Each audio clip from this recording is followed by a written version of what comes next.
saya gendong tuh temennya Kang Elan yang beratnya 72 kilo pakai sarung itu maghrib di Pancawulu.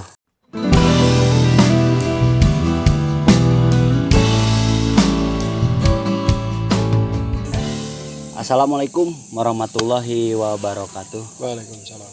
Ketemu lagi dengan kita di malam hari. Ini ada di sebuah bangunan tua, bisa lihat di belakang kita. Klasik. Malam ini kita mau menceritakan Kang Agus mengevakuasi, tapi orang luar ya Mang ya? Ya. Orang luar Tamu sana, dari Malaysia.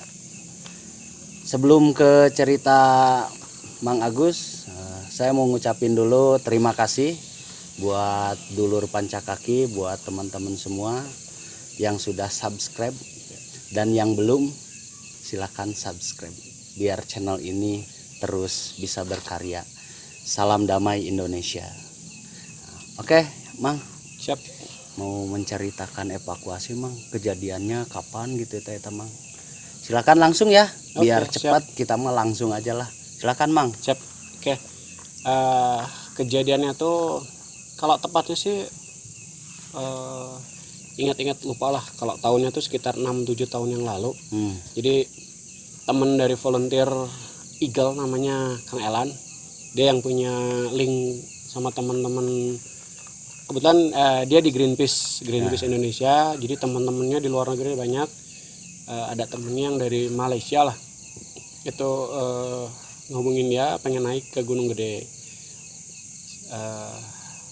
Trip pertama alhamdulillah lah sukses. Nah ini yang kedua kali saya dikasih trip orang-orang Malaysia untuk ke Gede. Itu sekitar 7 atau 8 orang lah. Jadi mereka ini kumpulan para pendaki di Malaysia tuh, mereka tuh bikin satu kumpulan lah gitu. Di situ tuh ada dokter, ada dosen campuran lah gitu. Semua orang Malaysia itu? Malaysia, tapi ada yang keturunan dari India, tapi yang jelas mereka paspornya dari Malaysia gitu. Jadi tripnya itu mereka tuh sekitar 5 hari 4 malam. Tapi kalau untuk pendakian Gunung Gedenya hanya 3 hari 2 malam. Malam pertama di alun-alun barat. Malam kedua itu di Kanang Badak kalau nggak salah itu. Karena mereka itu pengen nyobain ke Pangrango juga. Oke, jadi Kang Elan pun ikut sama temennya lah yang jadi juru bicara di perjalanan translatornya lah. Kang Elan lah dari volunteer Eagle. Jadi mereka ikut sampai di Gunung Putri itu kalau nggak salah. Mereka sudah nginap dulu. Jadi hari pertama mereka nginap di Gunung Putri. Kita inapkan di villa. Pendakiannya hari berikutnya. Hari keduanya baru mulai pendakian. Itu setelah selesai semuanya registrasi segala macam beres, kita nanjak ke alun-alun. Alhamdulillah di perjalanan sih kita tidak ada trouble pun. Yang si tamu yang dibawa pun kan ada perempuannya. Itu dari 8 orang tuh kalau nggak salah 1, 2, 3 orangan lah perempuannya itu. Jadi ketika naik pagi kita tuh sudah sampai di alun-alun itu sekitar pukul 2 apa pukul 3 lah. Ada yang memang sampai di jam 4 kalau nggak salah. Tapi kita sudah kirim tim.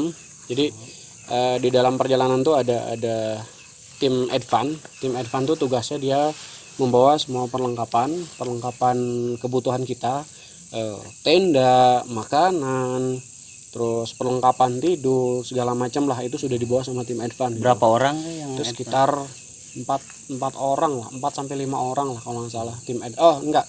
Tim advance itu 4 orang. Mereka yang menyiapkan. Jadi mereka jalan duluan. Berangkat duluan lah. Mereka jalan duluan. Jadi sebelum kita gerak, mereka sudah bergerak duluan.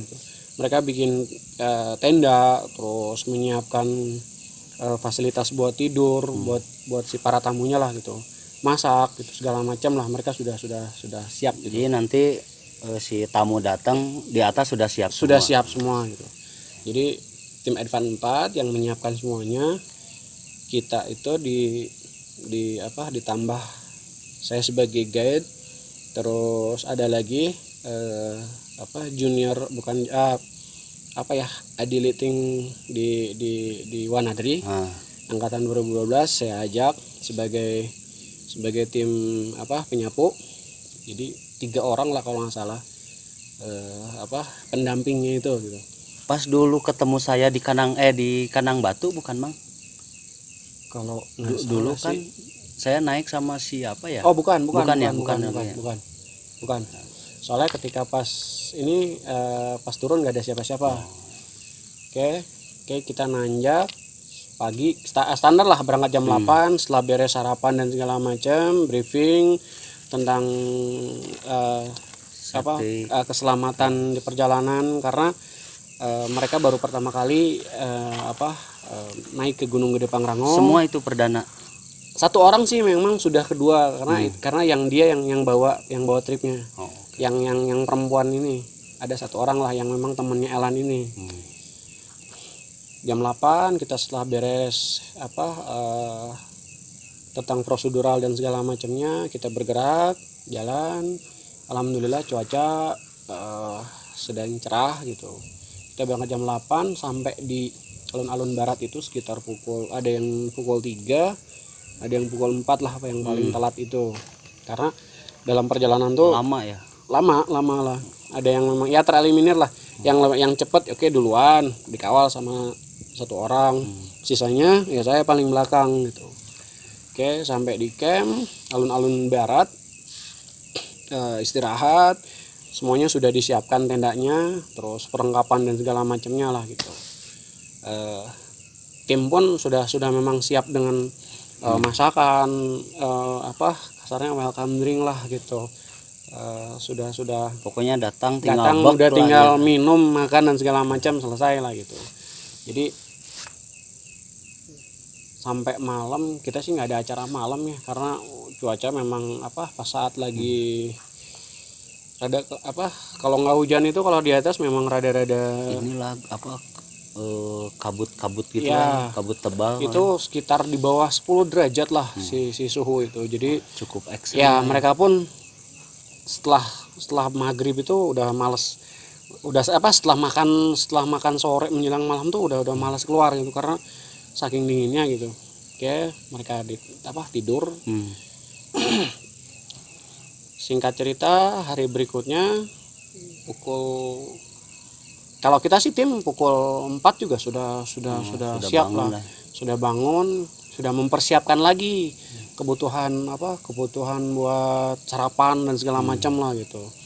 Mereka bangun itu sekitar ada yang jam 6, ada yang jam 5 juga gitu. Oke, sarapan dan segala macam. Nah, di antara 8 orang itu ada 1 orang itu memang keturunan India. Karena dia memang permintaannya memang beda. Dia tidak boleh makan daging-dagingan dan segala macam lah, vegetarian lah kalau yang 1 orang ini. Tadi jadi hari kedua kita sarapan sampai di jam 8 lah, sarapan, ngopi dan segala macam, explore alun-alun. Sekitar jam 9 jam 10 kita beberes semuanya, tim beberes. Kita lanjut lagi. Ngecamp pertama itu di alun-alun timur, alun-alun barat, langsung ke alun-alun barat. Ini ada yang lupa tadi, untuk simaksi, untuk WNA ya. Simaksinya sama apa beda sama lokal? Kalau untuk tiket yang pasti beda. Kalau tidak salah itu harganya bisa 10 kali lipat. Pokoknya weekend itu hampir 260 apa 270 ribu gitu. Wah, besar juga. Ya lumayan. Kali 10 lumayan. orang. Iya. kali satu malam satu malam Iya, tapi kali 1 malam itu aja kita 2 malam, dua berarti malam kali 2. ya. Lumayan, hampir satu orang itu hampir kena 500 lebih lah saya bayar tiket untuk mancanegara. Tapi teman-teman volunteer ini kalau bawa mereka bawa klien pasti yang paling bawel tuh si Maksi Ya. pasti. Apalagi ini luar WNA. Itu. Jadi kalau untuk WNA itu bisa diakses hari itu juga. Oh, Kalau untuk WNA, jadi kalau untuk paspor berarti emang. iya, paspor. Jadi kalau lokalan kita itu kan H-3 minimal. Nah, kalau untuk bule atau untuk luar negeri WNA itu hari H juga bisa langsung diakses gitu. Oke, siap, Tapi bukan di pintu masuknya, tapi langsung ke balai. Langsung ke balai, perizinan balai. Jadi kopi paspor dan segala macam langsung cek kesehatan itu bisa langsung jadi. Itu informasinya ya. Ya. Potong buat informasi, ada iklannya, tapi informasi. Biar yang belum tahu nanti kalau bawa klien atau orang yang mau mendaki gede untuk bule itu beda. Yap, betul. Silakan Mang lanjut untuk ini sampai alun-alun lah. Jadi di alun-alun kita setelah sarapan dan segala macam, explore sebentar, jam 9 jam 10 kita bergerak lagi menuju puncak. Jadi si tim advance mah udah kita tinggalin lah gitu. Jadi ketika kita bergerak, mereka persiapan bongkar dan segala macam, mereka jalan lagi. Tapi kita pun bergerak. Kalau nggak salah kan advance itu portor itu 4 orang, hanya ditinggalkan 1 orang di puncak itu. Jadi ketika mereka nyusul sampai di puncak 1 orang, dia hanya bawa kompor, hanya buat makan siang lah kita, karena sudah dibekal dari alun-alun itu. Sampai di puncak, kopi, teh dan segala macam, makan siang di situ. Yang 3 jalan lagi ke Kanang Badak gitu. Nah setelah selesai kita ngopi, teh, foto-foto dan segala macam, yang 1 orang nyusul bergerak lagi gitu. Jadi ketika kita turun meninggalkan puncak gede, menuju ke Kanang Badak, camp dan segala macam sudah disiapkan lagi sama sama tim advance gitu. Base kedua di Kanang Badak. Kanang Badak. Karena di Kanang Badak. Kenapa harus di Kanang Badak? Karena ada beberapa orang yang ingin tahu Pangrango gitu. Iya. Jadi sentral lah di ya situ. di situ kan pertigaan antara Gede dan Pangrango. Kalau dari Cibodas itu air sumber air banyak gitu. Terus ada bangunan yang memang bisa diakses kalau memang camp belum selesai gitu. Rombongan turun sampai di Kanang Badak itu sekitar pukul 3-an lah, 3 sampai menjelang jam 4 lah sore itu.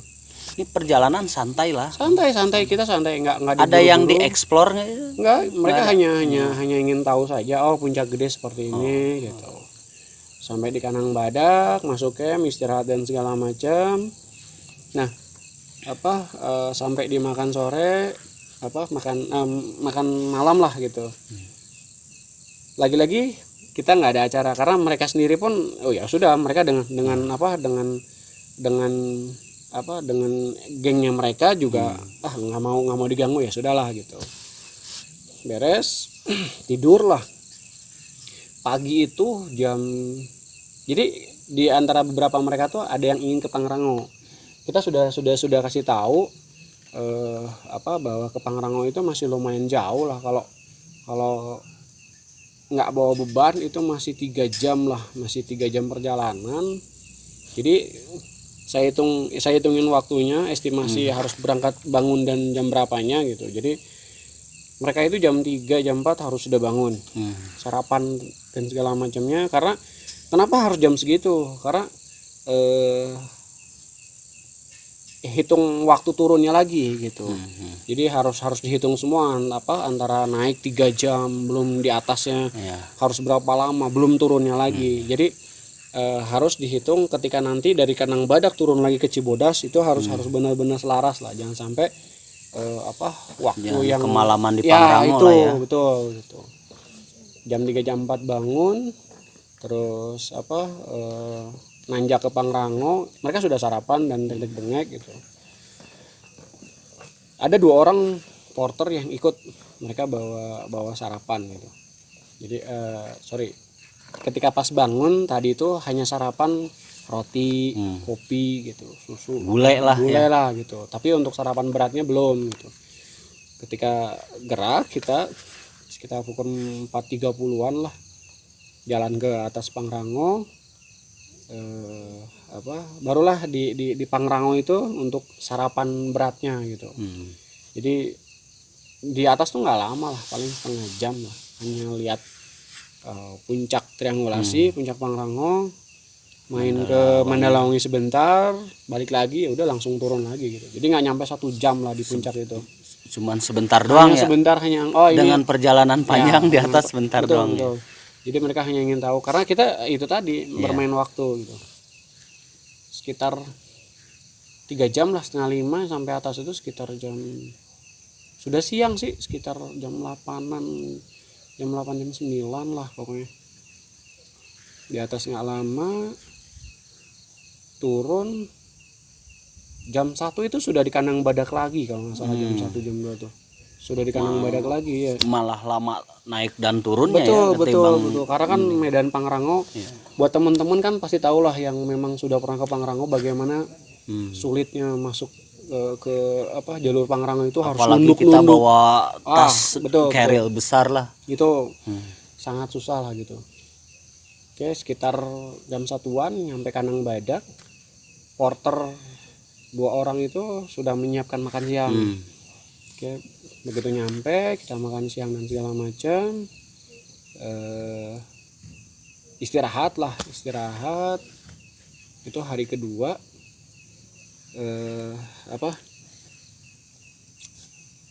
Sampai di jam berapa ya, kalau nggak salah tuh jam 4, jam 4:30 lah kalau nggak salah itu.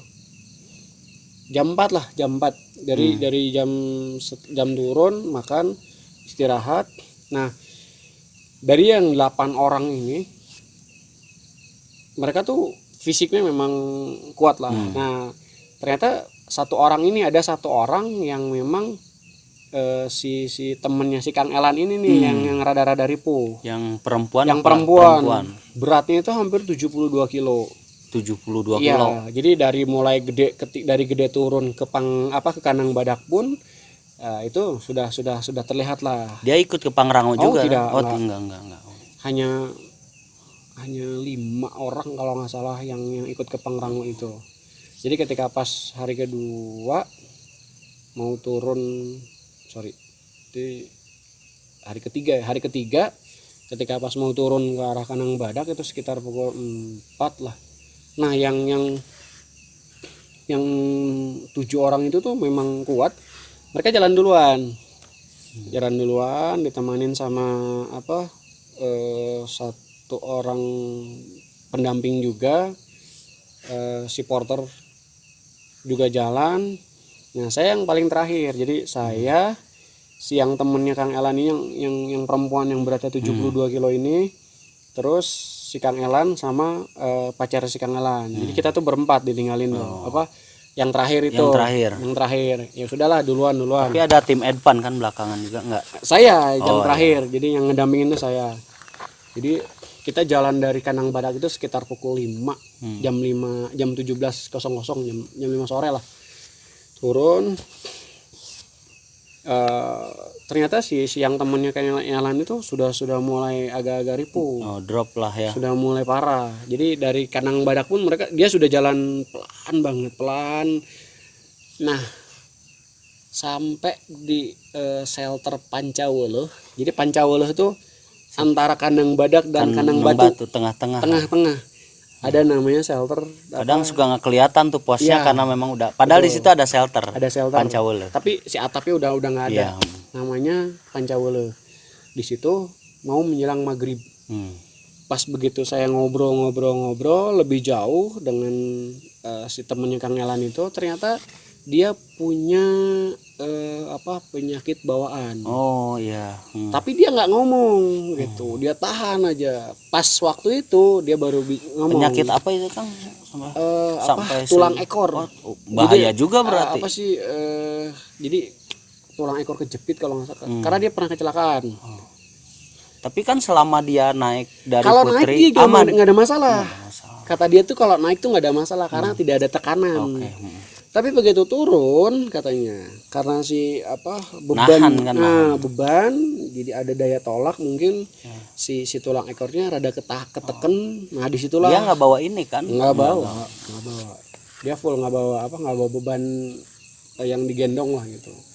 Maghrib di Pancawele, tapi masih ada samar terang lah gitu, belum menjelang ke gelap lah gitu.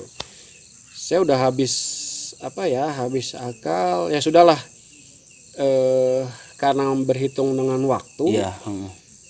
saya bawa keril lumayan lah, tapi tidak terlalu berat. Akhirnya keril saya dikasih ke Kang Elan, si temennya itu yang cewek suruh bawa kerilnya ke Kang Elan. Saya gendong tuh temennya Kang Elan, yang beratnya 72 kilo, pakai sarung. Itu maghrib di Pancawele. Saya gendong pelan-pelan, saya jalan. Melewatin turunan sampai di Kandang Batu, pokoknya per berapa meter saya jalan saya istirahat. 72 kilo. Saat itu berat saya cuman berapa ya, 84, saya harus gendong 74, jadi hanya selisih 10 kilo.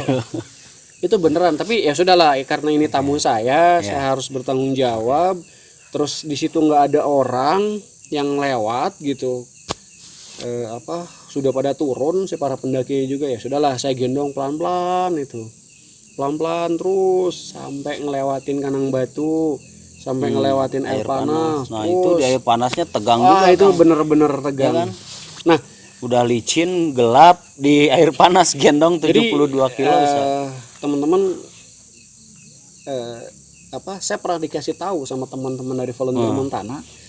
Jadi di shelter Pancawele itu adalah shelter paling kasarnya danger lah, paling mistisnya tinggi. Jadi saya pun saat itu ketika di situ sadar gitu, Pancawele, di hati tuh langsung down sebenarnya. Tapi ketika lihat kondisi tamu ngedrop gitu, akhirnya keberanian itu muncul. Sudahlah, hal-hal yang berbau mistis saya lewatkan dulu. Yang penting bagaimana caranya tamu yang saya bawa bisa selamat sampai di bawah gitu. Sampai kayak turun lewatin Kandang Badak. Nah di air panas ini yang paling tegang. Ini Kang, kalau misalkan udah gendong nih, udah main gendong, seberapa parah Kang? Apa dia sudah memang tidak bisa bergerak sama sekali? Jadi gini, ketika turun kan harus, kalau lewat jalur Cibodas kan banyak tangga. Iya. Ketika kaki kiri atau kaki kanannya mijak, itu langsung teriak dia. Wah sakit. Oh iya. Ya sudah. Berarti memang sudah tidak bisa dipaksa. Kalaupun dipaksakan itu bisa makan semalaman sampai pagi bisa jadi. Betul. Atau makin parah si klien. Akhirnya saya ambil keputusan, walaupun itu keputusan terburuk. Saya harus gendong. Pokoknya karena ya mohon maaf, dia perempuan, ketika digendong pasti akan nempel gitu. Tapi jujur tidak ada pikiran yang negatif lah. Di pikiran saya hanya ada satu, bagaimana caranya tamu yang saya bawa dari Malaysia ini bisa sampai selamat sampai turun gitu.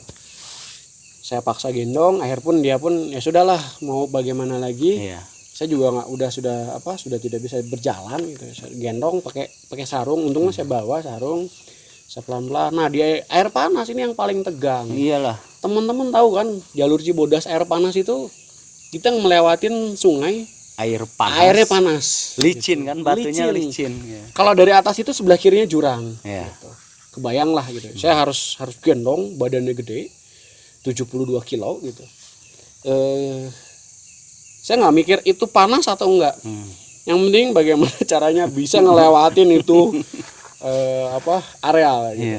Alhamdulillah sih memang tidak panjang, tapi kan licinnya kan ini gitu. Antara saya harus pegang orang sama saya harus pegang tali karena gitu. Memang disiapkan karena licin gitu jalannya. Ya udahlah pelan-pelan. Alhamdulillah lewat sampai di pos pemandangan, istirahat dulu, lumayan lama lah. Saya jalan lagi kan, kalau dari air panas itu kan nanjak, dia ada nanjak. Nah itu aduh ya Allah, 72 kilo. Bener-bener hedon lah pokoknya. Tapi kan yang orang-orang yang duluan tidak tahu ada tidak tahu. Tim yang lain itu tidak tahu. Tapi ya sudahlah, ini karena saya dan Kang Elan yang paling belakang, ya sudah, saya yang harus bertanggung jawab gitu.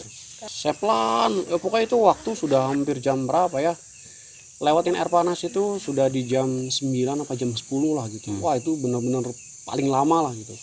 Saya pelan, saya malah sempat marah sama si Kang Elan. Lan, lu jalan duluan, panggil bantuan. Nggak mau, takut, waduh. Biarin deh gue berdua sama tamu gitu, lu jalan duluan berdua sama temen lu gitu, cari bantuan gitu. 72 kilo masih panjang, itu masih panjang. Pokoknya jam 10 itu masih di antara air panas dan Batu Kukus lah kalau nggak salah itu. Wah itu masih jauh lah, masih jauh beneran.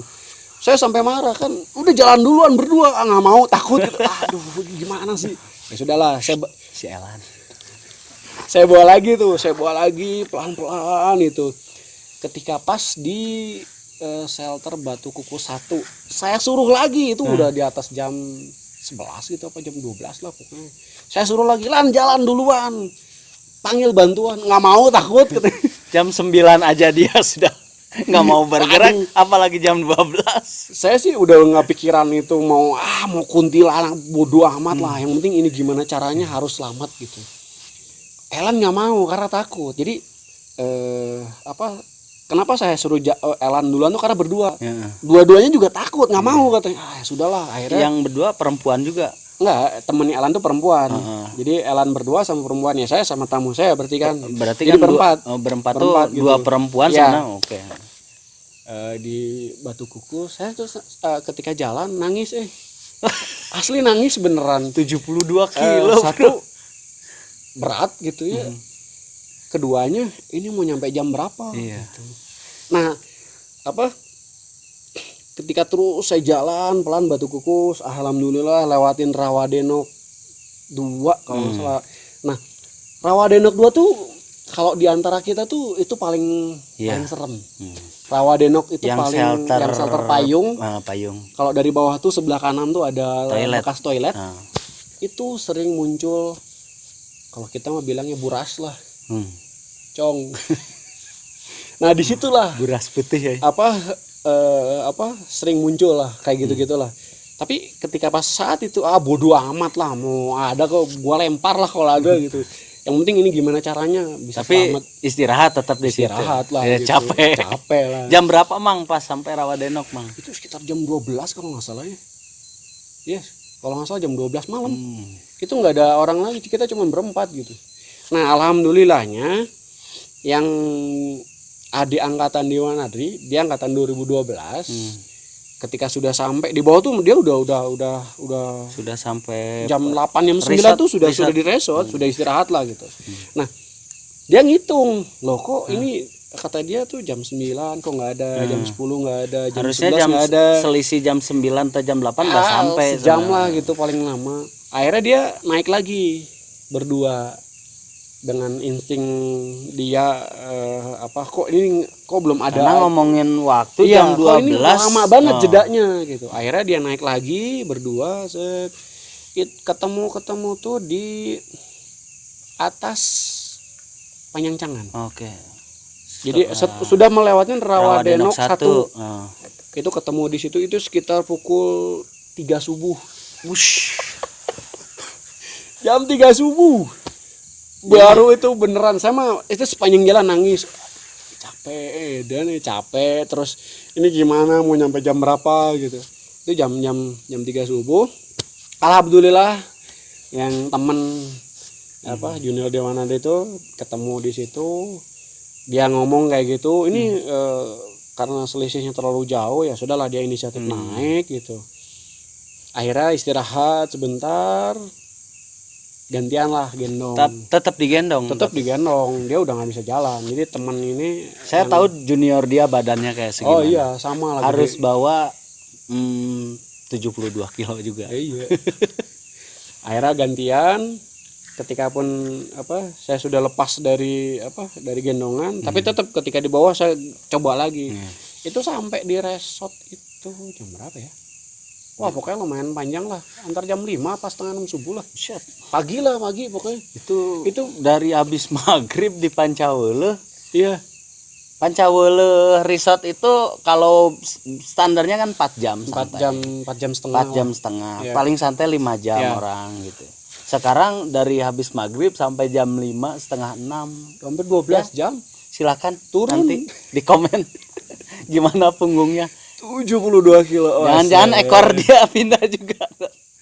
Saat itu sih masih edan lah gitu. Cuman itu tadi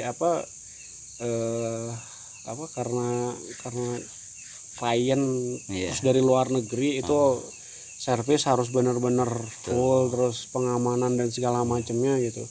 Itulah sampai pokoknya jam 5-an lebih lah pokoknya sampai bawah itu kita langsung masukin ke villa karena sudah disiapkan sama tim Advan. Istirahat dulu di situ. Nggak dibawa langsung ke rumah sakit tapi Enggak, karena di permintaan dia udah ke villa dulu aja buat kondisi istirahat. terakhir di bawah sebenarnya dia tidak terlalu parah itu karena digendong. Betul, jadi gini, sebenarnya kalau untuk organ lainnya sebenarnya tidak ada masalah. Iya. Hanya tulang ekornya saja yang ketika dia turun kena tekanan dia langsung kerasa. Ya, itu dia kalau misalkan dipaksakan ceritanya akan beda. Kalau dia walaupun sampai ke bawah itu akan lain ceritanya. Betul. Nah, disitulah memang perlunya insting dan memang tim lah ya. Tim yang memang pengalaman. Jadi ya kenapa dia si teman yang di angkatan di Wanadi ini dia inisiatif naik lagi karena itu tadi dia pun sama lah hitungan lah penggiat juga karena di kita tuh ada main toleransi waktu gitu. Jadi ketika turun atau ada jeda waktu yang sangat lama itu harus ngambil keputusan. Jadi nggak bisa didiamkan misalkan si Anu mah belum turun, ya udah biarin aja ntar juga turun. Tidak. Kalau sejam 2 jam sih tahap aman. Betul. Tapi kalau sudah di atas 4 jam dengan seharusnya sudah sampai di bawah itu harus kita harus mulai Jadi manajemen perjalanannya ya manajemen safety-nya udah kita pakai lah gitu. Ya alhamdulillah lah dengan sigap dia kayak gitu. Ya bisa banyak inilah menolong lah. Ya lumayan lah dari atas penyangcangan bisa gantian sampai ke bawah itu kan jaraknya hampir 3 kiloan lah gitu. Itu makanya dari kenapa volunteer suka dibilang peralatan atau dari atas rambut sampai atas kaki volunteer ini mahal-mahal. Bawah kaki itu mahal-mahal katanya gitu. Itu bukan karena buat gaya itu nomor sekian, tapi ketika kita bawa klien, kalau kitanya sudah safety ya kayak tadi kita sudah siap untuk membawa buat meyakinkan klien kita lah. Bener guide kita tuh ya memang secara tampilan atau dilihat ya bisa mereka bisa bayar mahal karena memang lihat. Tapi kalau misalkan volunteer pakai sendal jepit minta bayarannya tinggi mau ngapain kan gitu. Boro-boro nyelamatin kliennya, nyelamatin dirinya aja mungkin nggak bisa kan gitu. Hampir sampai di villa. Nah, saya mau tanya Kang. Di antara 8 orang berarti 7 orang ini tidak ada yang tahu riwayat si orang ini. Tidak ada yang tahu gitu. Tahu itu ya itu tadi setelah pas di Pancawala itu sama pas di villa teman-temannya pun baru sadar ternyata kamu tuh punya riwayat gitu. Tapi ya kata dia tuh kalau nanjak itu memang nggak kerasa tapi pas turun gitu. Tapi kalau tahu dari awal kita sudah cut gitu, sudah stop. Dia sudah tidak diperbolehkan lagi naik lah gitu. Jadi di Pancawala Amang kan 2an ya. Berempat berarti berempat. Kayak Rambo Mang tidak ngomongin minum. Amang nggak bawa minum. cuman paling sebotol doang. Tapi persiapan minum ada. Oh ada, hanya makan saja yang memang kalau untuk makan berat memang udah dibawa duluan lah gitu. Ya di kantong tuh hanya paling cemilan-cemilan yang ya ala kadarnya lah gitu. Tetap harus menyisihkan lah. Oh iya, kalau saya pribadi kalau naik itu harus ada kuncian. Jadi apa? Bukan masalah pelit ya, tapi makanan pribadi itu khusus buat pribadi ketika ada kayak gitu. Ada masalah di jalan, kita sudah ya minimal bawa cemilan-cemilan yang memang ya lumayan lah ada buat aktivitas lambung sama mulut lah, nggak terlalu stuck gitu. Biar cacing ada. Betul, ya buat bohongin cacing lah gitu. Jadi alhamdulillah dengan rasa ingin bagaimana saya bisa menyelamatkan tamu saya yang dari luar negeri ini tuh, dia bisa sampai bawah itu tidak ada terjadi yang lebih fatal gitu. Itu tadi lah pokoknya apapun caranya, saya kasarnya gini, kalaupun keril saya harus ditinggalkan, saya akan tinggalkan gitu. Bodo amat gitu. Tapi maksudnya ditinggalkan dalam artian saya umpetin di mana, saya kasih tanda, suatu saat nanti akan balik lagi, saya akan ambil gitu. Jadi yang penting orang dulu lah. Betul, gitu. orang dulu. Karena tugas saya itu bukan ketika ada yang sakit itu bukan mengobati, tapi bagaimana caranya menyelamatkan itu, mengeluarkan dia dari posisi yang memang tidak nyaman lah gitu, ke tempat yang memang bisa dikondisikan lah, nyaman lah. Ini gitu. WNA. Betul. Image Gede Pangrango bisa habis. Betul. Apalagi kan dengan ngomongin jujur ya, bayaran Gede Pangrango itu memang di atas tinggi di atas rata-rata. Di atas rata-rata benar. Karena ini tadi dikirain saya pernah dulu evakuasi sampai jam 3 subuh. Pernah lah, nanti lah next. Kirain saya paling menderita, ada sampai setengah enam dari maghrib sampai setengah 6. Dia pun manusia meneteskan itu asli 72 kilo shotnya. Itu sampai nangis beneran. Dan makanya kata orang gitu ya, jalur Cibodas mitosnya tinggi. Pas saat itu nggak ada. Kasarnya gini lah, si mereka itu yang makhluk halus itu ketika saya lewat kayaknya udah pada ngumpet. Karena emosi meninggi. Emosi tinggi, terus kesal dan segala macam. Kalaupun ada, wah udah diacak-acak lah kasarnya beneran. Itu yang tadi saya bilang bahwa ngomongin Gede Pangrango, kenapa kami diciptakan untuk menjadi seorang yang kuat mental. Nah itu memang ketika fisik kita habis, itu tahanan mental. Kita tuh mental. Pada akhirnya mental gitu. Bukan karena kita sok pemberani yang kayak gitu kan, itu enggak. Karena memang tuntutannya harus begitu. Tapi benar ketika pas sudah di bawah baru sadar gitu. Dan Pancawele, Kandang Batu, air panas. Itu Rawadenok 2 itu wilayah-wilayah dangerous lah. Dangerous dalam artian hal-hal yang gaibnya itu kencang gitu. Oke gitu, dulur Pancakaki di seluruh Nusantara. Tadi pengalaman Kang Agus evakuasi. Saya bilang tadi saya pernah evakuasi dari maghrib sampai jam 3, kayak yang paling menderita waktu itu. Ternyata ada yang lebih gila sampai setengah 6 pagi loh ya. 6 pagi baru kelar. Itu jadi mungkin ada ini dulu Kang, sebelum kita closing ada pesan lah. Kalau misalkan ini mah pesan-pesan kan yang open trip banyak nih. Nah, silakan Kang. Siap.